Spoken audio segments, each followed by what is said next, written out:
ನಮ್ದು ಇವತ್ತು ಚರ್ಚ್ ಒಳಗೆ ವುಮೆನ್ಸ್ ರಿಟ್ರೀಟ್ ಐತಿ. ಅಂದ್ರೆ ಓನ್ಲಿ ಲೇಡೀಸ್ ಸ್ಪೆಷಲ್ಲ, ಅಲ್ಲಿ ಲೇಡೀಸ್ ಅಷ್ಟೇ ಇರ್ತಾರೆ, ಅವ್ರದ್ದು ಒಂದು ಪ್ರೋಗ್ರಾಮ್ ಇರ್ತೈತಿ. ಸೊ ಅದಕ್ಕೆ ಹೊಂಟೇನೆ ನಾನು. ಸ್ವಲ್ಪ ಲೇಟ್ ಆಯ್ತು, ಯಾಕಂದ್ರೆ ಮೆಮೊರಿ ಖಾಲಿ ಮಾಡ್ಬೇಕಾಯ್ತು, ಅದಕ್ಕೆ ಅಪ್ಲೋಡ್ ಮಾಡ್ಕೊಡ್ತಿತ್ತು. ನನ್ನ ಮಕ್ಕಳು ಎರಡು ವೇಟ್ ಮಾಡತ್ತಾರೆ ನೋಡ್ರಿ ಇಲ್ಲಿ. ಬಂದಾರ ಅದ್ರಾಗೈತಿ. ಇವತ್ತು ಆ್ಯಕ್ಚುಲಿ ಕೋಲಾಟ ಅವೆಲ್ಲ ಡಾನ್ಸ್ ಇದ್ದು ನಾನು ಒಂದು ಎಕ್ಸತಿ ಹೋದೆ. ಬಟ್ ನನಗೆ ಆಮೇಲೆ ಒಂದು ಸ್ವಲ್ಪ ಟೈಮಿಗೆ ಪ್ರಾಬ್ಲಮ್ ಹೋಗಲಿಲ್ಲ. ಅಟ್ಲೀಸ್ಟ್ ಇವತ್ತು ಶೂಟ್ರೆ ಮಾಡ್ಕೊತೇನೆ. ಬರೀ ಲಾಸ್ಟ್ ಇಯರ್ ನಾನು ಯೂಟ್ಯೂಬ್ ಹಾಕಿದ್ದೆ, ಈ ಸತಿ ಮತ್ತೊಂದು ಸತಿ ಹಾಕ್ತೀನಿ. ಅಂದರೆ ಲೇಡೀಸ್ ಯಾವ ಥರ ಇರ್ತೀವಿ ದೃಷ್ಟಿ ಒಳಗೆ ನಾವು ಫ್ಯಾಮ್ಲಿ ಮಕ್ಕಳು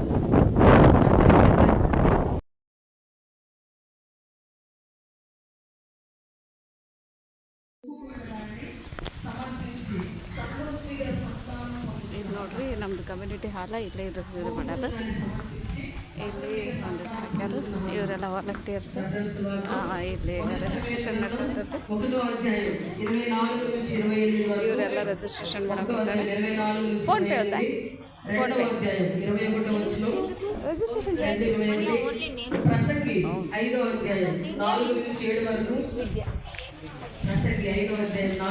నేర్చుకోవాలి. ఆమె అప్పుడు దేవుడు అంటే తిరిగి సమృద్ధిగా మనకు అనుగ్రహిస్తాడని చెప్పి ఇక్కడ చూస్తా ఉన్నాం. ఆ తర్వాత మనం 6వ పాయింట్ చూస్తే పిల్లరా, ప్రతికూల పరిస్థితుల్లో ధైర్యం కలిగిన హన్న. ప్రతికూల పరిస్థితులలో ధైర్యం కలిగిన హన్నాన్ని మనం చూస్తా ఉన్నాం. 1 సమూయేలు గ్రంథం 1వ అధ్యాయం 24.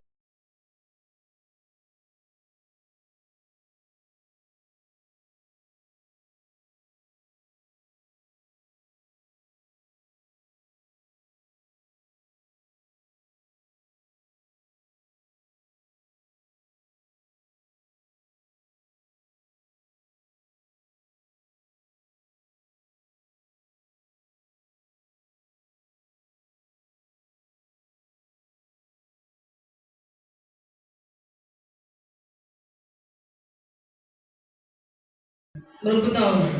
తల్లి ఎంత మంచి ప్రార్థన పరలో మీ అందరికీ సేవకులు నేర్పించుంటారు. తర్వాత అధ్యాయాలన్నీ చదివితే సమయంలో ఒక మంచి ప్రార్థన పరుడుగా మనం చూస్తాం.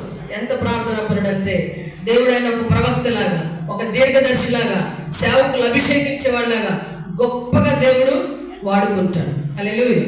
ఎక్కడి నుంచి వచ్చింది ఈ భక్తి అంతా? ఎక్కడి నుంచి వచ్చిందండి?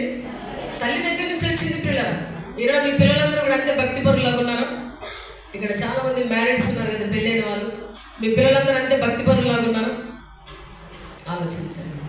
పిల్లలు భక్తిలో ఉండాలన్నా, భక్తిలో నుంచి పోవాలన్న కారణం ఎవరంటే తల్లే పిల్లలు. ఎందుకంటే ఒక కుటుంబాన్ని పాడు చేయాలన్నా స్త్రీనే, కట్టాలన్నా కూడా స్త్రీనే, బాగు చేయాలన్నా స్త్రీనే, లేకపోతే నాశనం చేయాలన్నా కూడా స్త్రీనే. అందుకే దేవుడు అంటాడు, జ్ఞానవంతుల ఇల్లు కట్టుకును 3 రాళ్ళు తన చేతులతోనే ఓడబెరుక్కొని. సో జ్ఞానం కలిగిన తల్లి బిడ్డలకి ఎంత ఆశీర్వాదము, ప్రార్థనా పరులైన భార్య భర్తలకి ఎంత ఆశీర్వాదకరము. అన్నాను మనం గమనిస్తే పిల్లలు, తను ఎంత మంచి ప్రార్థనా పరురాలంటే ఆ కుమారుడు అట ఇశ్రాయేలు జనాంగం అంతటిని పరిపాలించే ఒక నాయకుడిగా దేవుడు దీవించాడంట. ఒక మంచి ప్రార్థనా పరుడుగా దీవించాడంట. దీర్ఘదర్శిగా, ప్రవక్తగా. సమయం ఇలా వస్తూ ఉంటే ప్రజలందరూ గడగడ ఉనికే వాళ్ళంతా.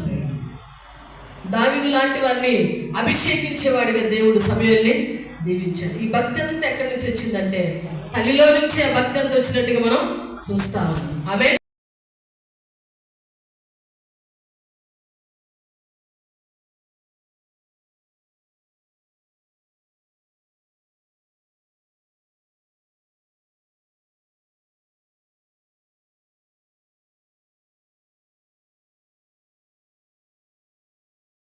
ముచ్చటిస్తూ ఉంటాం, బాధపడతాం. కానీ ప్రభు దగ్గర చాలాసార్లు కన్నీరు విడవలేదు, గోజాడలేదు. గురిగలకు ఖచ్చితంగా నా బిడ్డ మారాలి, నా బిడ్డ కూడా సమయంలాగా దీవెనకరంగా ఉండాలి, సంఘానికి దీవెనకరంగా ఉండాలి, సమాజానికి దీవెనకరంగా ఉండాలి, దైవజనులకు లోబడి జీవించాలి, ప్రజలందరికీ ఆశీర్వాదకరంగా ఉండాలి. నా బిడ్డను అలా దీవించు ప్రభు అంటే దేవుడు దీవించడం దీవిస్తాడు. అలా ప్రార్థన చెయ్యాలి. అట్ ది సేమ్ టైం వాళ్ళ ముందు మాదిరి కలిగి జీవించాలి. నీలో నుంచి నీ బిడ్డలు ఒక దేవుని మాదిరిని చూడాలి, నీలో నుంచి ఒక భక్తిని చూడాలి. ఎందుకంటే పిల్లలందరికీ ఒక మంచి టీచర్ ఎవరంటే తల్లిదండ్రి. ఒక్కోసారి తల్లి అలా లేకపోవచ్చు, కానీ తల్లి ఎంత భారము కలిగి సమర్పణ కలిగి జీవిస్తే దేవుడు అంతగా మీ బిడ్డలైనా దీవిస్తాడు. హల్లెలూయా. కాబట్టి ఒక మాదిరికరమైన తల్లిలాగా నీవు ఉండగలిగితే, సామెతల గ్రంథంలో ఉంటుంది కదా 31వ అధ్యాయంలో, పిల్లలందరూ అంటే ఉదయం లేచి తల్లిని అంటారంట, నువ్వు ధన్యురాలు మమ్మీ అని అంటారంట. ఆమె మీ బిడ్డలు అనగలుగుతున్నారా? భర్త అంటాడంట, చాలామంది కుమార్తెలు పతివ్రత ధర్మం అనుసరించి నడుచుకుంటున్నారు, కానీ నీవు వాళ్ళందరినీ మించిన దాని అంటాడంట. హల్లెలూయా. సో నీ భర్తకు నిన్ను అలా అనగలగాలి. దీనంతటికి కారణం ఏంటంటే నిన్ను నీవు వాక్యానుసారంగా మలుచుకోవాలి, వాక్యానుసారంగా నడుచుకోవడం నేర్చుకోవాలి, హన్నాలాగా బ్రతకడం నేర్చుకోవాలి సహోదరి. ఆమె ఒక మాదిరికరమైన తల్లిలాగా, ఒక మాదిరికరమైన భార్యలాగా ఉండాలి. దేవునికి ఇచ్చిన మంచి భర్తకు నువ్వు దీవెనకరంగా, దేవునికి ఇచ్చిన మంచి పిల్లలకు ఒక మాదిరికరంగా నువ్వు ఉందువుగాక. దేవుడు ఆ కృపని అనుగ్రహించింది గాక. ఆమె మరొక పాయింట్ మనం గమనిస్తే పిల్లరా, 8వ పాయింట్ గమనిస్తే, సమర్పించిన తరువాత కూడా విజ్ఞాపన చేసిన హన్న. సమర్పించిన తర్వాత కూడా విజ్ఞాపన చేసిన హన్న. బ్రాకెట్లో బైబిల్లో మొట్టమొదటి విజ్ఞాపన చేసిన స్త్రీ అని రాసుకుందాం. బైబిల్లో మొట్టమొదటిగా విజ్ఞాపన చేసిన స్త్రీ మొదటి సమూయేలు గ్రంథం 2వ అధ్యాయం 1వ వచనం రాసుకుందాం. మొదటి సమూయేలు గ్రంథం 2వ అధ్యాయం 1వ వచనం చూస్తే ఇక్కడ ఉంది పిల్లరా, మరియు హన్నా విజ్ఞాపన చేసి ఇలాగనెను అని ఉంది. ఆమె చూడండి, ఇవ దేవుడికి ఇవ్వాల్సింది ఇచ్చేసి అయిపోయింది నా పని చెప్పి దులుపుకోవాలి. వింటున్నారా? హల్లెలూయా. మనం చాలాసార్లు ప్రార్థన దేవుని దగ్గర అడుగుతాం, పొందుకున్నాక మళ్ళీ తిరిగి ఇస్తూ ఉంటాం. అది కానుకను లేకపోతే ఇంకోటికి ఇచ్చేసినాక అమ్మయ్య ఇచ్చేసిన, ఇంక అయిపోయింది నా పని, ఇంక అయిపోయింది ఇద్దరితో అని ఆమె అన్నను సమయాన్ని దేవునికి ఇచ్చేసినాక తన పని అయిపోయింది చెప్పి దులుపుకొని వెళ్ళిపోవట్లేదు. కానీ బిడ్డలు ఇచ్చిన తర్వాత కూడా ఆమె ఏం చేస్తుందంట? విజ్ఞాపన చేస్తా ఉందంట. ఆమె అంటే దేవుడు బిడ్డ నిమ్మక ముందు ఎంత ప్రార్థన చేసిందో, ఇచ్చినాక ఎంత ప్రార్థన చేసిందో, తిరిగి సమర్పించినాక ఎంత ప్రార్థన చేసిందో దానికి మించి విజ్ఞాపన చేస్తా ఉందంట బిడ్డ. హల్లెలూయా. అంటే కార్యం పొందుకున్నాక దాన్ని అనుభవిస్తున్న తర్వాత మన ప్రార్థన స్థాయి ఇంకా పెరగాలి. హల్లెలూయా. అంటే చాలాసార్లు కార్యం జరిగినాక భక్తిలో మనం దిగజారుతూ ఉంటాం, బలహీనమైపోతూ ఉంటాం, ఒక్కోసారి భక్తిహీనతలోనికి వస్తూ ఉంటాం. అలా ఉండకూడదు. కార్యం ఎక్కువ కొద్దీ దేవుని మీద ప్రేమ, విశ్వాసం ఇవన్నీ ఎక్కువ కావాలి. దాన్ని బట్టి ఇంకా విజ్ఞాపన కూడా ఎక్కువ అవ్వాలి. అందుకని ప్రతి స్త్రీ విజ్ఞాపన చేసే స్త్రీగా ఉండాలి. హల్లెలూయా. తర్వాత మరొక పాయింట్ మనం గమనిస్తే 9వ పాయింట్, తన బిడ్డ యందు కాక యెహోవా యందు సంతోషించిన హన్న. తన బిడ్డ యందు కాక యెహోవా యందు సంతోషించిన హన్న. మొదటి సమూయేలు గ్రంథం 2వ అధ్యాయం 1వ వచనం 2వ లైన్ అని రాసుకుందాం. మొదటి సమూయేలు గ్రంథం 2వ అధ్యాయం 1వ వచనం బ్రాకెట్లో 2L అంటే సెకండ్ లైన్ అని. నెహెమ్యా గ్రంథం 8వ అధ్యాయం 10వ వచనం లాస్ట్ లైన్ LL అని రాసుకోవచ్చు. నెహెమ్యా 8:10. న్యాయాధిపతుల గ్రంథం 5:31. న్యాయాధిపతులు 5:31. కీర్తనలు 97:12. ఫిలిప్పీ పత్రిక 4:4. నేను ముగిస్తాను 10 నిమిషాల్లో. ఇక్కడ 9వ పాయింట్ ఆమె ఏం చేస్తుందండి? దేవుడిచ్చిన బిడ్డ యందు సంతోషించట్లేదు, కానీ ఎవరి యందు సంతోషిస్తా ఉంది? దేవుని యందే సంతోషిస్తుందంట. హల్లెలూయా. మనం గమనిస్తే చాలాసార్లు మనం దేవుడు ఇచ్చే వాటి యందు సంతోషిస్తాం, మనం ఇచ్చిన దేవుని యందు మనం సంతోషించాం. ఎప్పుడు అలా ఉండకూడదు, మనం మారాలి. ఆమేన్. చూడండి, ఇచ్చే దేవుడా ఇచ్చిన దేవుడా? ఇచ్చే దేవుడా దేవుడు ఇచ్చిన, ఈ రెండు పక్క పక్కన పెట్టుకుంటే ఇచ్చిన దేవుడా దేవుడు ఇచ్చినవా, ఈ రెండు పక్క పక్కన పెట్టుకుంటే దేన్ని ఎక్కువ ప్రేమిస్తాం మనం? దేన్ని ఎక్కువ ప్రేమిస్తాం? నిజం చెప్పాలంటే దేవుడు ఇచ్చిన వాటినే ఎక్కువ ప్రేమిస్తాం. ఇచ్చిన దేవుడిని ప్రేమిస్తామా? దేవుడు ఇచ్చిన వాటిలో సంతోషపడి పొంగిపోతాం. అబ్బా దేవుడు నాకు ఇల్లు ఇచ్చాడు, నాకు పెద్ద ఇల్లు ఇచ్చాడు, సొంత ఇల్లు ఇచ్చాడు, 1 కాదు 2 ఇచ్చాడు, 3 ఇచ్చాడు, లేకపోతే నాకు మంచి ఉద్యోగం ఇచ్చాడు, నాకు మంచి జీతం ఇచ్చాడు, మంచి భర్తను ఇచ్చాడు, మంచి పిల్లలు ఇచ్చాడు, రకరకాలుగా దేవుడు మనం ఏది అడిగితే అది ఇచ్చాడు, వాటిలోనే ఆనందిస్తూ ఉంటాం మనం. అలా ఉండకూడదు ఎప్పుడు కూడా.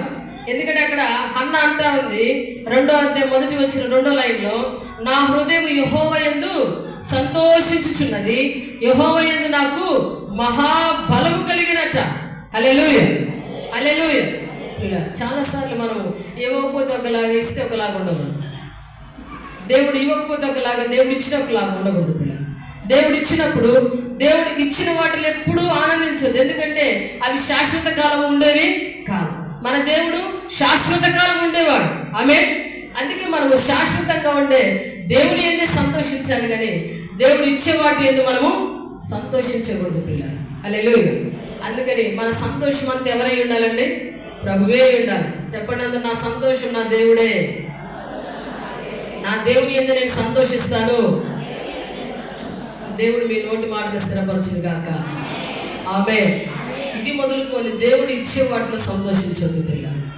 అది అశాశ్వతమైన సంతోషం. దేవుని యందే మనము సంతోషిద్దాం. తర్వాత మనం 10వ పాయింట్ గమనిస్తే, ప్రియమైన భార్య హన్న. 10వ పాయింట్ గమనిస్తే, ప్రియమైన భార్య హన్న. మనం 1వ అధ్యాయం 5వ వచనం, 1వ అధ్యాయం 5వ వచనం, సామెతల గ్రంథం 31వ అధ్యాయం 10, 11, 12 వచనం. సామెతలు 31వ అధ్యాయం 10, 11, 12 వచనం. అక్కడ 1వ అధ్యాయం 5వ వచనం చదువుదాం. పట్ల మీరు సామెతల గ్రంథం 31వ అధ్యాయం అంటే మీకు తెలుసు, అందం మోసం సౌందర్యం వ్యర్థమంత, యెహోవా యందు భయభక్తులు కలిగిన స్త్రీ కొనియాడబడదు. కానీ చాలాసార్లు ఆడవాళ్ళు దేన్ని ఎక్కువ కోరుకుంటారు?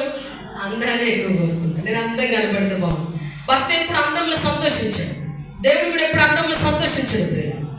గుణము కావాలంట, గుణము, మంచి గుణము. ఎందుకంటే 1 పేతురు పత్రిక ఒకసారి 3వ అధ్యాయానికి వద్దాం మనం. 1 పేతురు పత్రిక 3వ అధ్యాయానికి వద్దాము. 3వ అధ్యాయం 1 నుంచి మనం చదివితే, అటువల స్త్రీలారా మీరు మీ స్వపురుషులకు లోబడి ఉండండి, అందువలన వారిలో ఎవరైనా వాక్యమునకు అవిధేయులైతే వారు భయముతో కూడిన మీ పవిత్ర ప్రవర్తన చూచి వాక్యము లేకుండానే తమ భార్యల నడవడి వలన రాబట్టబడవచ్చు.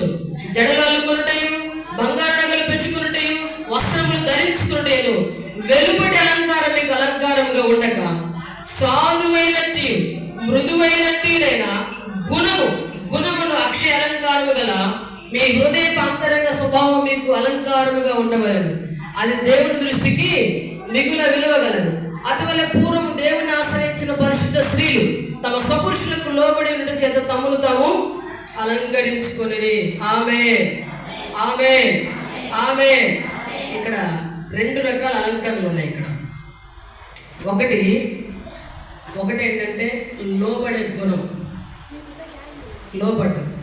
మరొకటి ఏంటంటే పిల్లల అంతరంగ స్వభావం, మంచి గుణం, సాధువైనట్టి మృదువైనట్టైన గుణములు అక్షయ అలంకారం. చాలాసార్లు స్త్రీలు బయటికి కనిపించే అలంకరణ మీద ఉన్నంత శ్రద్ధ గుణం మీద ఉంటుందండి. సాధుత్వం అంటారు, మృదుత్వం అంటారు. చాలాసార్లు ఇంట్లో భర్తల మీద, పిల్లల మీద కెక్కెక్కి నడుస్తూ ఉంటారు కదా, కేకలు పెట్టేస్తూ ఉంటారు. ఎందుకంటే నాకు దేవుడు పవర్ ఇచ్చాడు ఇంట్లో. ఇది ఎప్పుడు కూడా నీ భర్తను మార్చదు, నీ పిల్లలు మార్చదు, గుర్తుపెట్టుకో. దేవుడు అంటాడు సాధువైన గుణం, మృదువైన గుణం అంట. ఇంకా సామెతల్లో 15:1 అంటాడు, మృదువైన మాట కోపమును చల్లార్చును, నొప్పించి మాట కోపమును రేపునుంటది. ఇంకొకవేళ నీ భర్త మంచోడు కాక నేను అర్థం చేసుకోక ఏదైనా అరుస్తా ఉంటే నువ్వేం చేయాలి? ఇంకొంచెం అరిసినట్టు చేయాలి, అంతేనా? మృదువైన మాట కోపాన్ని చల్లార్చు. ప్రియులారా, దేవుడిది ఇచ్చిన గిఫ్ట్ స్త్రీలకి. మనం దీన్ని తెలియక అనుభవించట్లేదు, కానీ భర్తలు రాబట్టుకోవడం తెలియట్లేదు. ఇక్కడ అంటా ఉన్నాడు, ఒకవేళ ఎవడైనా నీ భర్త అవిశ్వాసిగా ఉంటే భయముతో కూడిన నీ పవిత్ర ప్రవర్తన చూసి వాళ్ళు చాలా త్వరగా రాబట్టబడతారంట, దేవుని వైపు ఆకర్షించబడతారంట. వాక్యము లేకుండానే ఎక్కడ ఉంది. నేను అంటే ఇదేంటి ప్రభా, మనుషులు మార్చేది వాక్యం కదా, వాక్యం లేకుండా ఎట్ట మారుతారు ప్రభు అనుకున్నా. దేవుడు అన్నాడు వాక్యం అంతా ప్రవర్తనలో కనపడాలంట. ఆమేన్, ఆమేన్, ఆమేన్. ఇట చేస్తాడు, అట్ట చేస్తాడు, అది ఇది చెడ్డగా మాట్లాడేప్పుడు ఒక్కోసారి లేచి ఉన్న కలిపి మొత్తం కూడా తప్పుగా మాట్లాడుతుంది. నువ్వు అలా మాట్లాడుతున్న రోజు నీ భర్త మారనే అలానే ఉండిపోతావు. ఎప్పుడు కూడా పాజిటివ్గా మంచిగా మాట్లాడడం రావాలి, పిల్లలు ప్రేమించడం రావాలి. చాలా మంది అంటారు, నా భర్త గురించి చాలా రోజుల నుంచి ప్రార్థన చేస్తున్నాక అయినా మారట్లేదు, ఎంత దుర్మార్గుడు, సంవత్సరాల తరబడి ప్రార్థన చేస్తున్నా మారట్లేదు అని అంటారు. దేవుడు అంటాడు మత్తయి సువార్త 5:44, ముందు నువ్వు ప్రేమించిన తర్వాత ప్రార్థించు అంటాడు. హల్లెలూయా. మనం చాలాసార్లు ప్రేమించగానే ప్రార్థన చేస్తాం. వాళ్ళకు ప్రార్థన అనేది మన వ్యక్తిగత జీవితం. మనం కనబడకుండా ప్రార్థన చేసిన ఓకే, కానీ వాళ్ళకు కనిపించాల్సింది మాత్రం ప్రేమ మాత్రమే. ఆమేన్, ఆమేన్, ఆమేన్. ఎప్పటి నుంచి మీరు ప్రాక్టీస్ చేయండి, ప్రేమించండి, ప్రేమించడం ప్రాక్టీస్ చేయండి. తిడుతున్నా ప్రేమించండి, కొడుతున్నా ప్రేమించండి, సాధువుగా ఉండండి, మృదుత్వంగా ఉండండి, లోబడండి. చాలాసార్లు భార్యను లోపరుచుకోవడానికి ప్రయత్నం చేస్తాం. దేవుడేమో లోబడు అంటే భర్తని లోపరుచుకోవడానికి ప్రయత్నం చేస్తాం. ఇది నీ కుటుంబానికి అంత క్షేమం కానే కాదు. వాక్యం ఎలా చెప్తుందో నువ్వు అలా నడుచుకోగలిగితే దేవుడు ఖచ్చితంగా నీ కుటుంబంలో దైవిక మార్పును తీసుకొని వస్తాడు. ఆమేన్. కాబట్టి నువ్వు ముత్యాలు వేసుకోవడం కాదుగా, నువ్వే ఒక ముత్యంలాగా కనబడాలి. హల్లెలూయా, హల్లెలూయా, హల్లెలూయా. యేసయ్య ముత్యంలాగానే ఉండాలి. గుణవతి అయిన భార్య ఆ ముత్యము కంటే విలువైనదట. ఇది యేసయ్య ముత్యం అన్నమాట. దేవుడు చెప్పగలిగి ఉండాలి, ముత్యం లాంటి నా కుమార్తె అని. భర్త కూడా చెప్పగలిగి ఉండాలి, నా భార్య ముత్యం లాంటిదని. మీరు తప్పుగా అనుకోకండి, వైరంతా వాక్యానుసారంగా. ఎందుకంటే మనం దేనికి ఎక్కువ ప్రాధాన్యత ఇవ్వాలో దానికే మనం ఇవ్వాలి. యేసయ్య రత్నాల్లాగా, యేసయ్య ముత్యాల్లాగా మనం ఉండాలి. భర్తలు కూడా మనల్ని పొగడాలి. నా భార్య ఎంత ముద్దుగా, ఎంత ముత్యంలాగా ఉంటుంది, గుణవతి అయిన భార్య. అందుకే చాలాసార్లు కుటుంబాలు, నెమ్మది లేని కుటుంబాలు అరుదుగా ఎందుకుంటాయి అంటే, నువ్వు గుణవతి అయిన భార్య కాదు కాబట్టి అరుదుగా నెమ్మది కలిగిన కుటుంబాలు ఎక్కడో వేల మీద లెక్క పెట్టవచ్చు. పలానా కుటుంబం చాలా నెమ్మదిగా ఉంది. ప్రతి కుటుంబంలో ఏదో ఒక సమస్య, నెమ్మది లేని పరిస్థితులు, ఏదో ఒకటి అల్లర్లు, గొడవలు, ఇవన్నీ విశ్వాసుల కుటుంబాలు కూడా. కారణం ఏంటంటే గుణము, సాధుత్వం అనే గుణము, మృదుత్వం అనే గుణము, అక్షయ గుణం. చాలాసార్లు బాహ్యంగా బయటికి కనిపించే అలంకరణ మీదనే ఎలాంటి జడలు వేసుకోవాలి, ఎలా కట్టుకోవాలి, ఇవే అక్కడ ఉంది కదా. ఇక్కడ ఏమనుంది? జడలు అల్లుకొనుటయు, బంగారు నగలు పెట్టుకొనుటయు, వస్త్రములు ధరించుటేను, వెలుపటి అలంకారం మీకు అలంకారంగా ఉండక. కుటుంబాలను కట్టుకోగలిగిన గుణమని అక్షయ అలంకారం ఉండాలి. ఎలాంటి వాడైనా భర్త కాబట్టి లోబడే గుణమని ఉండాలి. హల్లెలూయా. నీ భర్త నీ గురించి చెప్పగలిగి ఉండాలి, నాకు ప్రియమైన భార్య అని ఎల్కానా గురించి చెప్పబడినట్టుగా చెప్పగలిగి ఉండాలి. హల్లెలూయా. కాబట్టి ఇప్పటి నుంచి మౌనంగా ఉండడం నేర్చుకోవాలి, ప్రేమించడం నేర్చుకోవాలి, తగ్గించుకోవడం నేర్చుకోవాలి, మృదుత్వంగా ఉండడం నేర్చుకోవాలి, ప్రార్థన చేయడం నేర్చుకోవాలి. హృదయంలో ఉన్న ప్రేమంతా కృమ్మరించగలిగితే అక్కడ అంటున్నాడు, వాక్యం లేకుండానే తమ పవిత్ర ప్రవర్తన వలన భర్తల్ని రాబట్టవచ్చు అట. హల్లెలూయా. ఎందుకని ఈనాడు ప్రతి సంఘానికి వెళ్తే ఎక్కువ స్త్రీలే కనబడతా ఉంటారు, పురుషులు కనబడతారా? కనబడరు చాలాసార్లు పిల్లలు.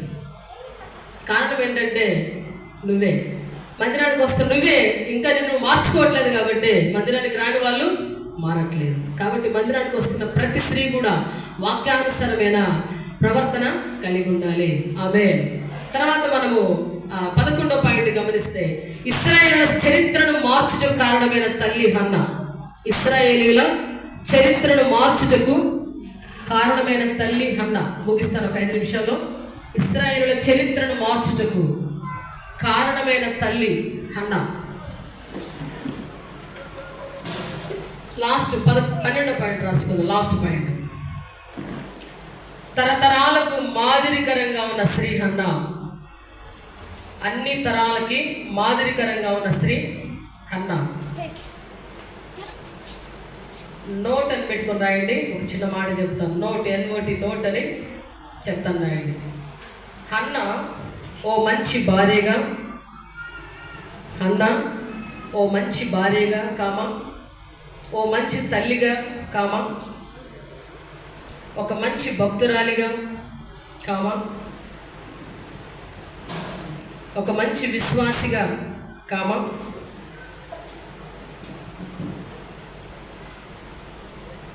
సమాజానికి ప్రయోజకురాలుగా తన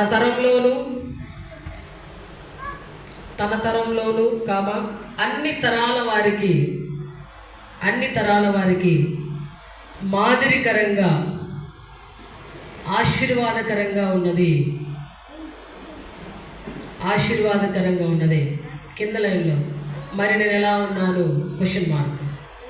మరి నేను ఎలా ఉన్నాను కింద రాద్దాం. నేను కూడా హన్నాలాగా మారుతాను అని రాసుకుందాం. ఆన్సర్, నేను కూడా హన్నావలే మారుతాను అని రాసుకుందాం.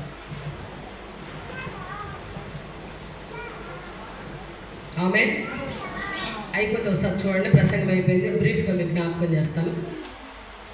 లాస్ట్ 11వ పాయింట్ ఏమిటంటే ఇశ్రాయేలు చరిత్రను మార్చుటకు కారణమైన తల్లి. ఎందుకంటే అప్పటికి ఇశ్రాయేలు ప్రజల నుంచి దేవుని ప్రభావం పోయింది. దేవుడు అప్పటికి దేవుని ప్రజలకు దూరంగా ఉన్నాడు, దేవుని ప్రజలతో మాట్లాడకుండా ఉన్నాడు. కానీ ఎప్పుడైతే హన్నా తన భక్తి జీవితం ద్వారా దేవుడిని ఎంత ప్రభావితం చేసిందంటే, సమయాలు ఇచ్చినాక దేవుడు ఏలితో మాట్లాడట్లేదు కానీ ఎవరితో మాట్లాడుతున్నాడు? సమయాలతో. మళ్ళా తిరిగి మందిరంలో దేవుని స్వరం వినబడడం ప్రారంభమైంది అంట. హల్లెలూయా. సమయాలు పుట్టిన కాడి నుంచి మళ్ళా దేవుడు ఇశ్రాయేలు మధ్యకి వస్తూ ఉన్నాడు, ఇశ్రాయేలు ప్రజల మధ్య పనిచేస్తూ ఉన్నాడు. అంటే ఇశ్రాయేలు సమాజాన్ని మొత్తాన్ని కూడా ప్రభావితము చేయగలిగింది పిల్ల. ఈనాడు చాలాసార్లు దేవుడు మన మధ్య పని చేయకుండా ఉంటున్నాడు. ఎందుకంటే మన మధ్య కనపడుతున్న అవిధేయత, అహంకారము, లోబడలేని స్థితి, పాపస్థితి, తగ్గింపు లేని స్థితి, వీటన్నిటిని బట్టి దేవుడు మన మధ్య పని చేయకుండా ఉన్నాడు. ఎప్పుడైతే హన్నా వల్ల మన జీవితాలు మార్చబడతాయో పిల్లలు, దేవుని స్వరం మరలా తిరిగి మనం వినగలుగుతాం. సమాజానికి మనం ప్రభుని మనము అందించగలుగుతాం, సమాజాన్ని ప్రభు వైపు మనము త్రిప్పగలుగుతాం. ఆమె అనే లాస్ట్ పాయింట్ మనం చూస్తే అన్ని తరాల వారికి హన్నా మాదిరికరంగా ఉందంట. ఆమె ఎప్పుడండి? కొన్ని వేల సంవత్సరాల క్రితం పుట్టింది, మాదిరికరంగా బ్రతికింది, చచ్చిపోయింది. ఆమె చచ్చిపోయి కొన్ని వేల సంవత్సరాలు అవుతుంది, కానీ ఇంకా స్టిల్ మన మధ్య ఆమె బ్రతికే ఉంది. ఆమె హల్లెలూయా. అంటే ఆమె జీవించిన జీవన విధానం అనేది మన మధ్య బ్రతికే ఉంది. అంటే మనమే కాదు, మన తర్వాత తరం ఎంతమందైనా హన్నా గురించి చదువుతున్నప్పుడు, హన్నా గురించి వింటున్నప్పుడు ప్రతి వారిలో ఒక ఆలోచన వస్తుంది, నేను కూడా హన్నాలాగా మారాలి, నేను కూడా హన్నాలాగా ఉండాలి, హన్నాలాగా మంచి భార్యగా ఉండాలి, హన్నాలాగా మంచి తల్లిగా ఉండాలి, హన్నాలాగా సేవకు లోబడి ఒక మంచి విశ్వాసిగా ఉండాలి, హన్నాలాగా దేవునికి మంచి భక్తి చేయాలి, నేను హన్నాలాగా సమాజానికి ఉపయోగపడాలి, నేను అన్ని తరాల వరకు మాదిరికరంగా ఉండాలన్న ఆలోచన వచ్చిందా రాలేదు? మీరు వచ్చిందా రాలేదు? ఒకసారి వస్తే స్తోత్రం చెప్తాను. అర్థమైందండి? అర్థమైందా? వ్యర్థమైంది? అర్థమైంది. వారు ప్రత్యేకంగా పాట పాడుతూ ఉంటారు. ఆ సమయంలో మీరు టీ బ్రేక్ తీసుకోమని మనం చేస్తూ ఉన్నాం.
రసం రసం ನಮ್ದು ರಸಂ గోంగూర ಗೋಂಗೂರ ಪಚ್ಚಡಿ ಇದು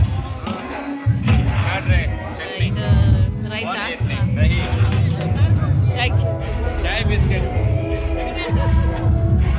ಇದು ಟೀ ಬ್ರೇಕ್ ಕೊಟ್ಟು ಟೀ ಕೊಡತ್ತಾರೆ ಎಲ್ಲರೂ ಆಮೇಲೆ ಬಿಸ್ಕೆಟ್ ಕೊಡ್ತಾರೆ ಇವರೆಲ್ಲ ವಾಲಂಟಿಯರ್ಸ್ ಈ ಪರ್ಪಲ್ ಟಿ ಶರ್ಟ್ ಹಾಕೊಂಡಿರೋರೆಲ್ಲ ವಾಲಂಟಿಯರ್ಸ್ ನಮ್ಮ ಚೌರ ಅದಾರ ಈಗ ಒಂದು ಸ್ವಲ್ಪ ಟೀ ಮತ್ತು ಇದ್ರ ಬ್ರೇಕ್ ಇಟ್ಟಿದ್ರು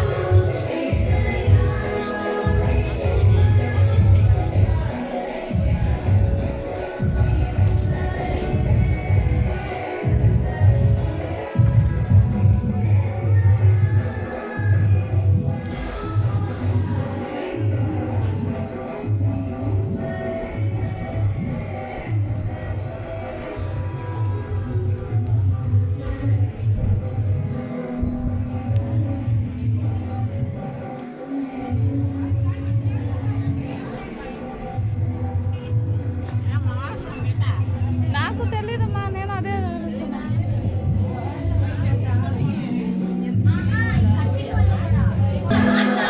ಇದು ನೋಡ್ರಿ ಡ್ಯಾನ್ಸ್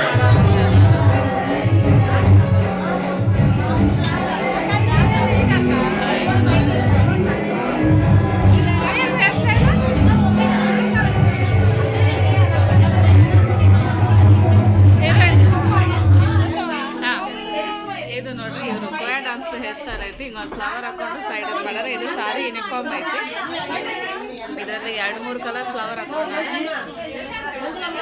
ಬೇರೆ ಸೂಪರ್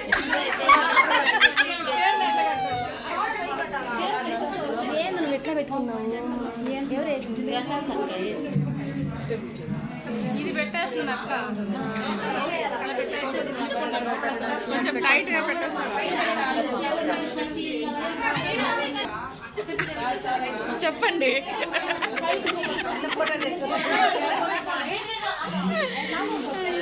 కొంచెం లిప్స్టిక్ అది పెట్టాను కదా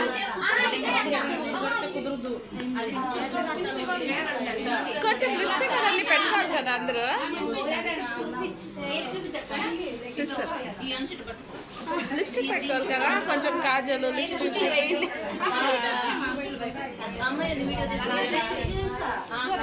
నవ్వనక్క మీ ఫ్లవర్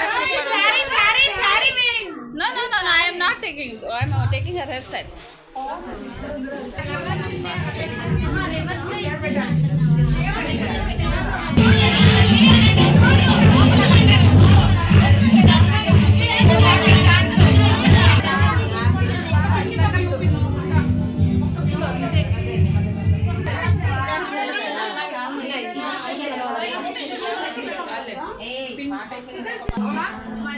ఇంతేనా చరిష్మా అక్క అవునవును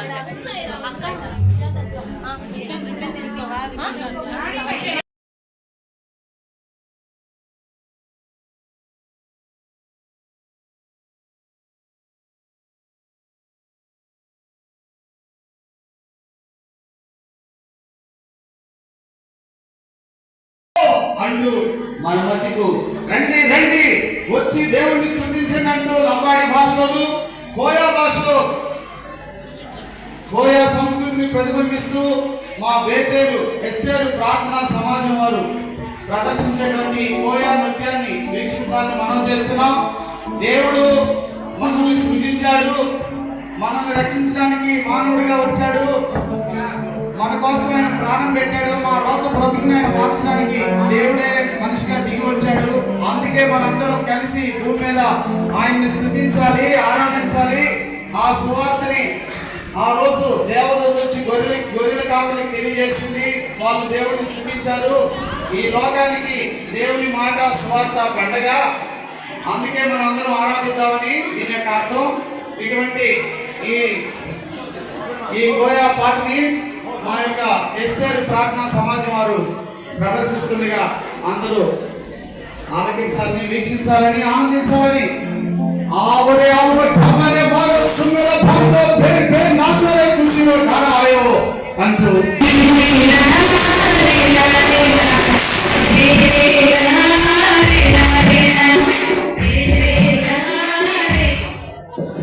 Yeah.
ఇచ్చాం.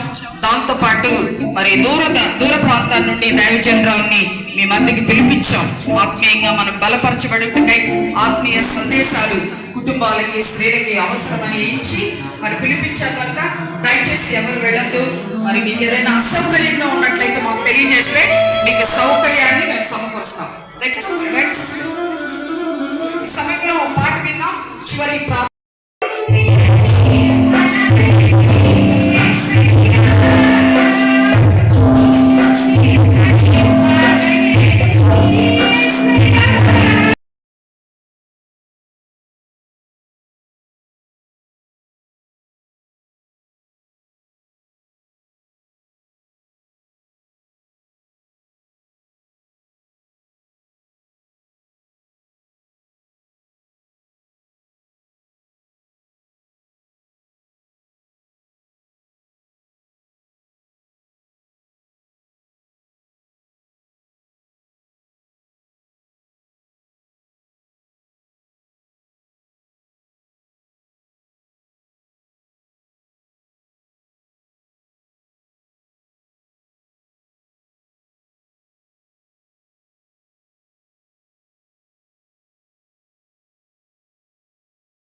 Is unable to hold that rice.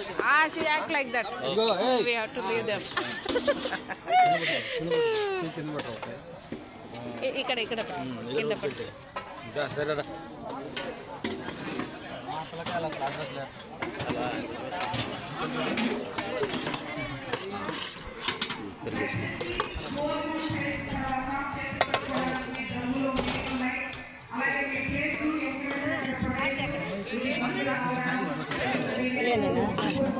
మీరు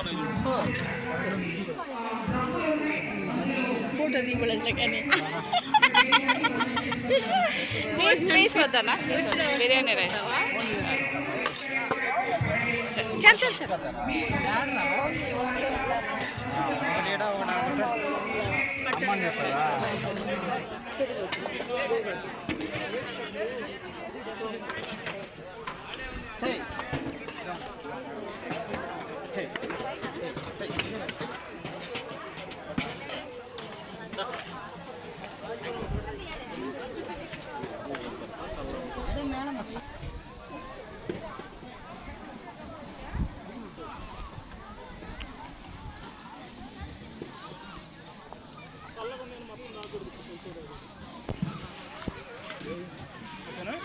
ಇದೆಲ್ಲರೂ ಹುಡುಕುತ್ತಾರೆ.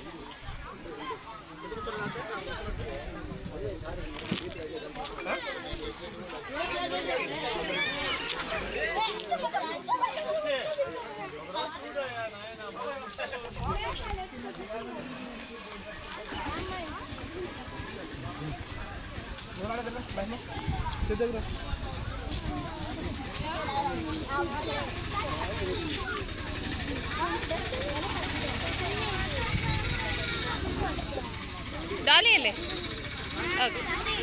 एक खारा सब मम्मा बेका ಮೊಸರು ಅಷ್ಟಮ್ಮ ಕೊಡೋದು ಶೋಣ ತಿನ್ಬೇಕಾ ಸರಿಯಾಗಿ ಕೊಡು ಶೋಣ ಸರಿಯಾಗಿ ಕೊಡು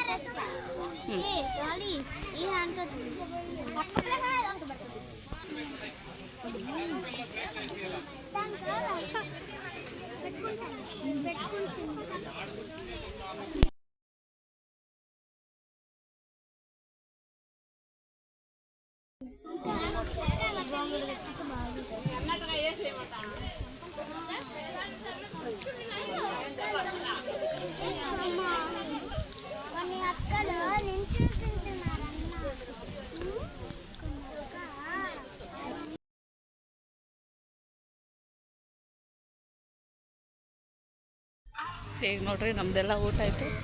ಇವರೆಲ್ಲ ಊಟ ಮಾಡಾಕ್ತಾರೆ.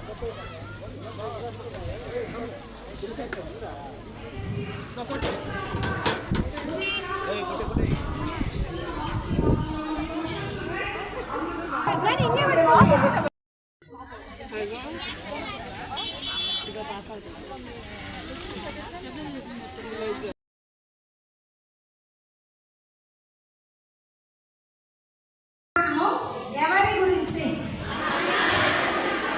చెప్పద్దండి, అప్పుడు క్వశ్చన్ వేస్ట్ అయిపోతుంది. ఆయన చెప్పిన వర్తమానంలో క్వశ్చన్ వేస్ట్ అవుతుంది.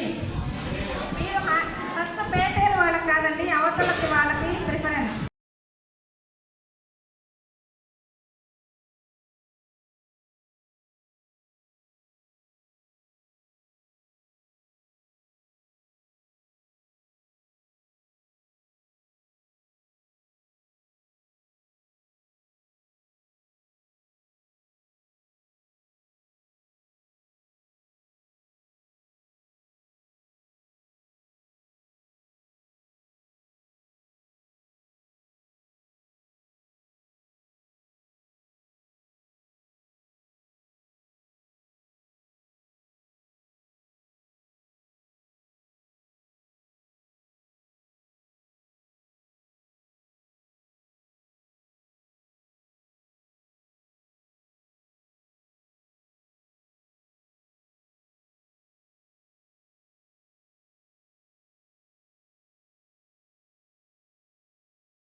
నాకు ఇద్దరు కుమారులు ఉన్నారండి.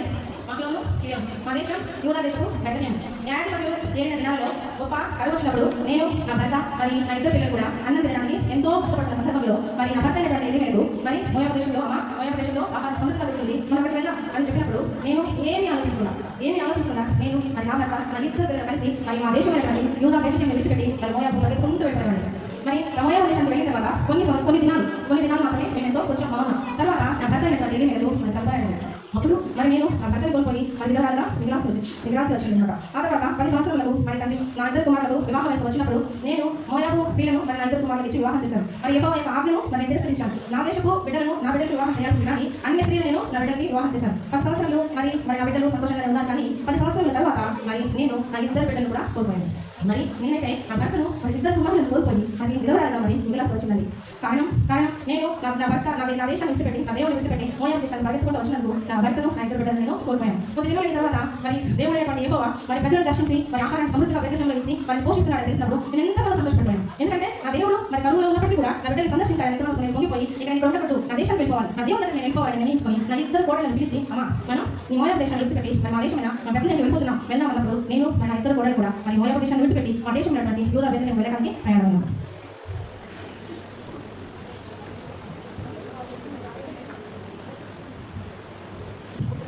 నా పేరు ఓర్వ, నేను మోయాబు దేశస్థురాలిని. మేము యెహోవా దేవుని ఎరగని వారు. మా దేశానికి యూదా బెతలెహేము నుండి ఇలగోగి తన భార్య నయోమి తన ఇద్దరు కుమారులు మహ్లోను గిలియోను వచ్చి స్థిరపడ్డారు. వారిలో నేను ఒక వివాహం చేసుకుని నేను అక్కడికి వెళ్ళాను. అక్కడ మా దేశానికి నేను మహ్లోను వివాహం చేసుకుని అక్కడి నుంచి బయలుదేరినప్పుడు సుఖంగా కొన్ని రోజులు అంటే 10 సంవత్సరాలు సుఖంగా జీవించాను.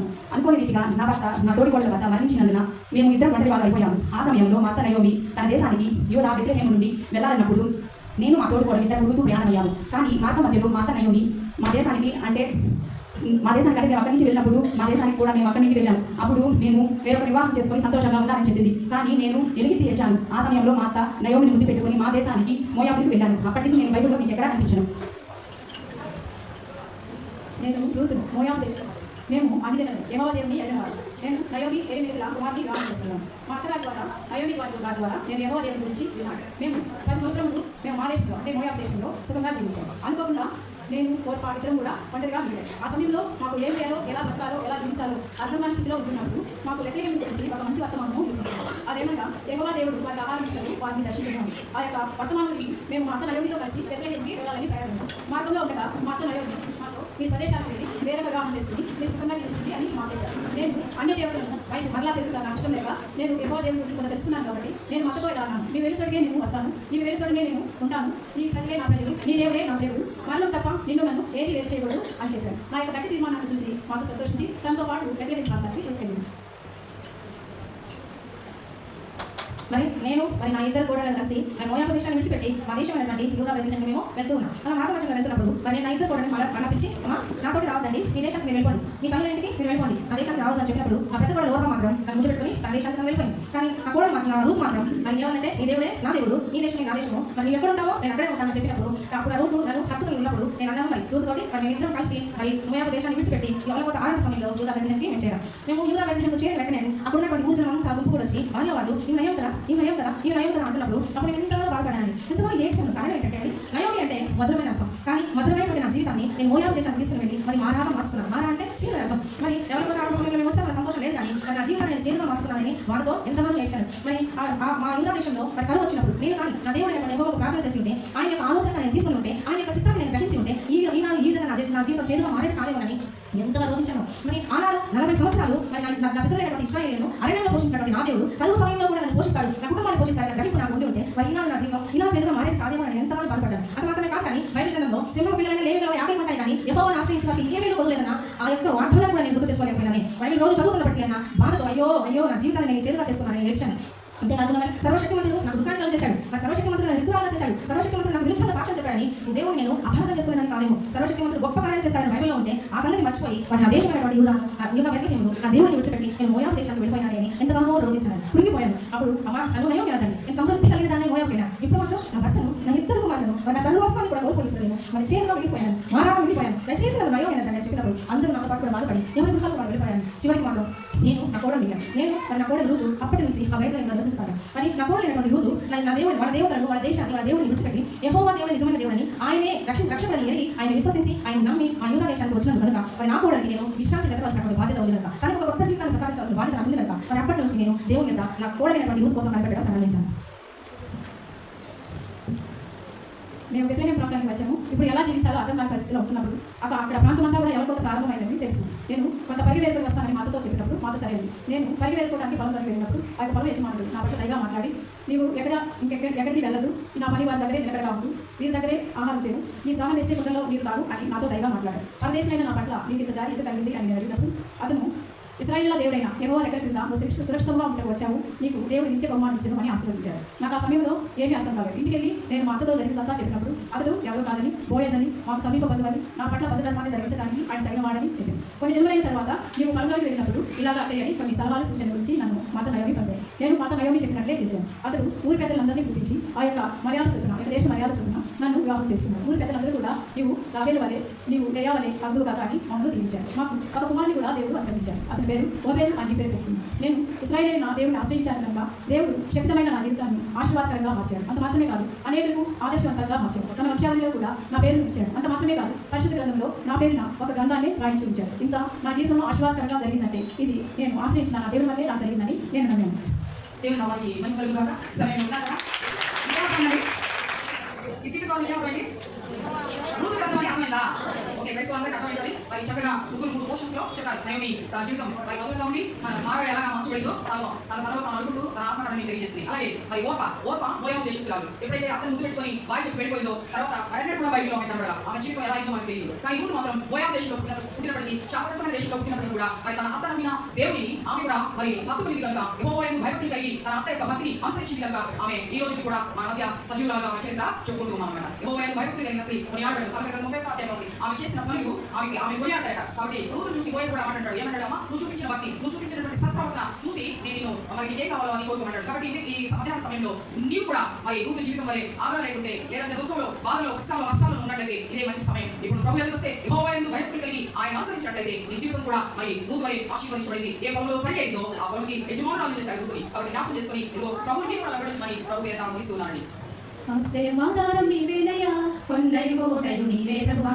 ఆశ్రయమాధారం నీవేనయ్యా, కొండయు కోటయు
నిలబడదామా? చిన్న ప్రార్థన చేసుకుందాం.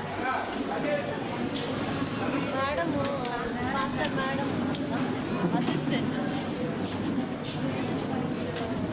ఆరోగ్యంగా ఉన్నాము. దేవుడు తన చిత్తానుసారంగా మీ అందరికీ మేలుకరంగా సంపూర్ణంగా సఫలం చేయగాక. ఆమేన్. సో వచ్చిన ప్రతి ఒక్కరు కూడా ఆత్మ సంబంధంగా, శరీర సంబంధంగా, భక్తిపరంగా, కుటుంబపరంగా సంపూర్ణంగా దీవించబడి వెళ్ళాలి. నమ్మితే స్తోత్రం చెప్తారా? హల్లెలూయా. సో ఫస్ట్ సెషన్లో ఏం నేర్చుకున్నాం మనం? ఎవరి గురించి నేర్చుకున్నాం?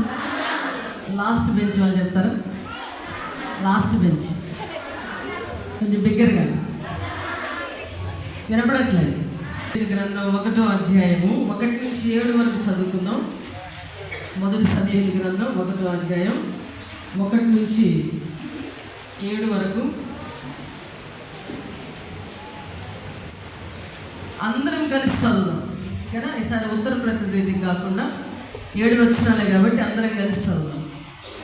చదువుదామా? ఎఫ్రాయిము మన్యమందు పట్టణపు వాడు ఒకడు ఉండెను. అతని పేరు ఎల్కానా. చదవండి.